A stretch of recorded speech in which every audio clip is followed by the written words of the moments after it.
Good morning students. आज का हमारा लेसन है नंबर 5 सहर्ष स्वीकारा है, जो कि गजानन मानव मुक्ति बोध जी के द्वारा लिखा गया है। इस कविता में उन्होंने परमात्मा का धन्यवाद करते हुए ये कहा है कि भगवान ने उन्हें जो भी दिया है उसे उन्होंने सहर्ष मतलब हर्ष खुशी के साथ स्वीकार कर लिया है। तो हम स्टार्ट करते हैं। सहर्ष स्वीकारा है कविता। जिंदगी में जो कुछ है जो भी है सहर्ष स्वीकारा है, इसलिए कि जो कुछ भी मेरा है वह तुम्हें प्यारा है। कवि कहते हैं कि मुझे इस जिंदगी में जो भी सुख दुख हर्ष अवसाद गम जो भी प्राप्त हुआ है वो मुझे खुशी के साथ स्वीकार है, क्योंकि मेरे सामने जो भी परिस्थितियां आई हैं वो आपके द्वारा ही प्रदान की गई हैं, इसलिए वो मुझे बिना कुछ कहे सब कुछ खुशी के साथ स्वीकार है।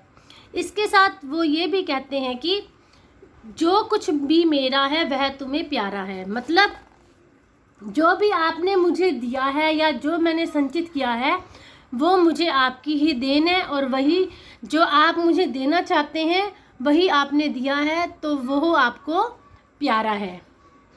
अब क्या क्या दिया है वो बताते हैं। गर्बीली गरीबी ये गंभीर अनुभव सब, यह विचार वैभव सब, दृढ़ता यह भीतर की सरिता, यह अभिनव सब मौलिक है मौलिक है। कवि कहते हैं कि यह गर्व युक्त गरीबी, मतलब जैसे गरीबी किसी को अच्छी नहीं लगती, गरीबी में इंसान परेशान हो जाता है, लेकिन कवि क्या कहता है कि मुझे इस गरीबी में भी गर्व है, क्योंकि ये आपने उस असीम सत्ता कह लो या परमात्मा कह लो उस प्रभु ने दी है। ये मेरे गंभीर अनुभव या मैंने जीवन में जो भी अनुभव प्राप्त किए हैं वे सब, और मेरे विचारों का वैभव, विचारों की विभिन्नता ऐश्वर्य सब, दृढ़ता मेरे विचारों में जो दृढ़ता है मजबूती है, भीतर की सरिता मतलब आंतरिक मन के भाव, यह अभिनव सब, यह सब कुछ नवीन, अभिनव मतलब नवीन नया है, मौलिक है मतलब ये सब मेरा अपना है, इसमें कुछ भी बनावटी नहीं है या ये विचार मैंने किसी से भी लिए नहीं है, ये सब मेरे अपने हैं, मौलिक है। इसलिए कि पल पल में जो कुछ भी जागृत है ऐपलक है संवेदन है तुम्हारा है। अब आगे कवि कहते हैं जैसे प्रभु है कण कण में विद्यमान है, पल पल में ईश्वर ही दिखाई देता है, जो भी हमें दुख सुख प्राप्त होते हैं वो ईश्वर के कारण ही, ईश्वर ही हमें देना चाहते हैं। तो कवि कह रहा है कि इस संसार में जो कुछ भी हो रहा है, जो भी हमारे आँखों के सामने ऐपलक है, जो भी हमारे आँखों के सामने घटता है वह सब तुम्हारी ही देन है, तुम्हारे ही द्वारा निर्माण किया गया है, उसमें तुम्हारा ही संवेदन है, जो हर पल अदृश्य रूप से तुम हर जगह विद्यमान हो। मतलब जो भी दुख सुख है जो सब परमात्मा की देन है, परमात्मा जो चाहते हैं वही हमें देते हैं। Next stanza. जाने क्या रिश्ता है जाने क्या नाता है, जितना भी उंडेलता हूँ भर भर फिर आता है। अब कवि कहते हैं कि मेरा पता नहीं परमात्मा से ये कैसा रिश्ता है कि मेरा प्यार प्रभु की तरफ बढ़ता ही जाता है, बढ़ता ही जाता है। मैं जितना प्यार कम करता हूँ वो और ज़्यादा बढ़ता जाता है। दिल में क्या झरना है मीठे पानी का सोता है। कवि कहता है कि पता नहीं मेरे दिल में ऐसा कौन सा प्रेम का ऐसा झरना है जिसमें से मैं प्रेम रूपी पानी को बाहर निकालता हूँ, लेकिन यह फिर बढ़ता जाता है, फिर वह पानी मीठा पानी जिसे कहा है मतलब प्रभु की भक्ति या प्रेम है वो फिर से भरती ही जाती है, कम नहीं होती। नेक्स्ट फिर वो कहते हैं भीतर वह ऊपर तुम, मुस्काता चांद ज्यों धरती पर रात भर, मुझ पर त्यों तुम्हारा ही खिलता वह चेहरा है। इसके बाद कवि कहता है कि जिस प्रकार इस रात के समय धरती पर चंद्रमा की चांदनी फैली रहती है, उसी प्रकार मेरी आत्मा पर आपका वो चंद्रमा के समान वो सारी चांदनी आप मुझ पर ऐसे ही फैले रहते हो। पहले कवि कहता है कि मेरे दिल में ऐसा झरना है, भीतर वह, मतलब भीतर तो वह झरना है जो कि ईश्वर का प्रेम है, जो कभी कमी नहीं होता। और ऊपर तुम, मतलब जैसे धरती के ऊपर चंद्रमा की चांदनी होती है रात के समय, ऐसे ही मेरे दिल में आपका वो चेहरा मेरे ऊपर हमेशा खिलता रहता है। मतलब मेरे जो फेस है उसके ऊपर आपकी ही परछाई हमेशा ऐसे पड़ती रहती है, मतलब मेरे दिल में हमेशा ही परमात्मा विद्यमान है। Third stanza.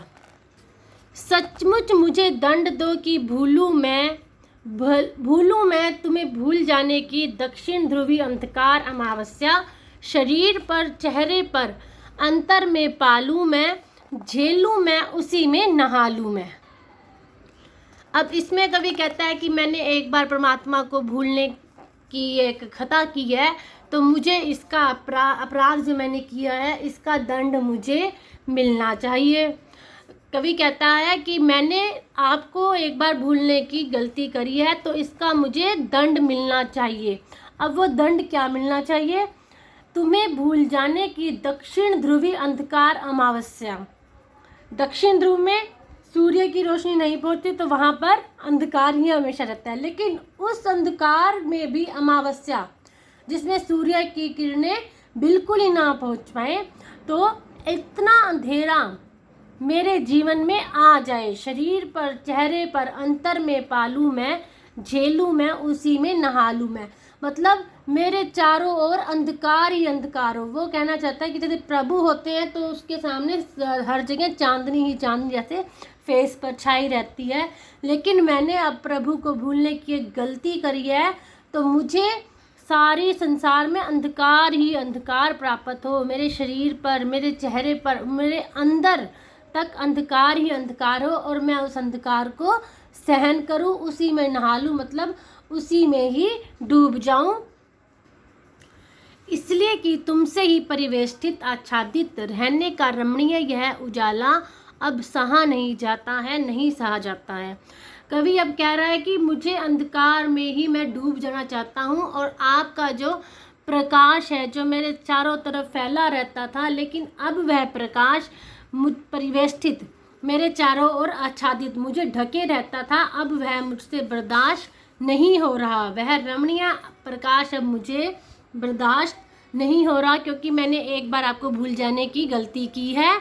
ममता के बादल की मंडराती कोमलता, जो प्रभु का प्यार है, वो ममता रूपी जो बादल पहले मेरे चारों तरफ जब मंडराया करते थे तो मुझे प्रसन्नता मिलती थी, लेकिन अब वह ममता के जो बादल हैं मेरे चारों तरफ मंडराते हैं, तो उससे मुझे पीड़ा अनुभव होती है।